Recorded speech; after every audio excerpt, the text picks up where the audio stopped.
We're on board the second Boeing 787 Dreamliner, rolling towards runway 23 at Tokyo Haneda Airport, lining up for an early morning takeoff. ANA and Boeing are taking the test airplane on one of two flights to Osaka, part of a week-long simulation as the Japanese carrier prepares to put the 787 into service. And we're off, heading southwest to Kansai International Airport.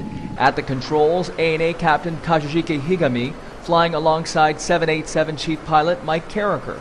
In the cabin, the Boeing flight test team is joined by ANA technicians and engineers who get a chance for some hands-on experience in troubleshooting potential issues.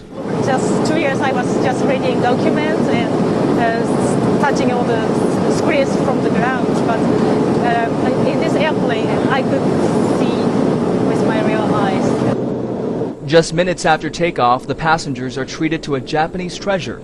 The famous Mount Fuji, Japan's highest mountain, pokes through the clouds, offering a nice photo op. The 787 barely has a chance to flex its wing before it's time to descend toward Osaka. We arrive at Kansai International, a major hub for ANA's flights all over Asia. The 787 pulls into a gate where the exercise really ramps up. Technicians try connecting the hose that supplies cold air to the airplane while it's on the ground. Cargo loaders drive up to simulate loading containers in the front and back. IT specialists check the Wi-Fi connection so the airline could immediately download maintenance information from the airplane. And the fuel truck pulls into position, even though the 787 has enough fuel left over to fly to Hawaii. It's all part of a service-ready validation program Boeing has used successfully in the past to help the first airline launch a brand new airplane. We can validate the airplane's design in the infrastructure, but it's to give them experience with the airplane so that when they go into service, they're prepared, they're ready, they can have fast turns. The 787 stop at Kansai International comes a day after it flew to nearby Atami Airport, which caters to domestic flights in and out of Osaka. ANA technicians there perform the same procedures and checks at multiple gates.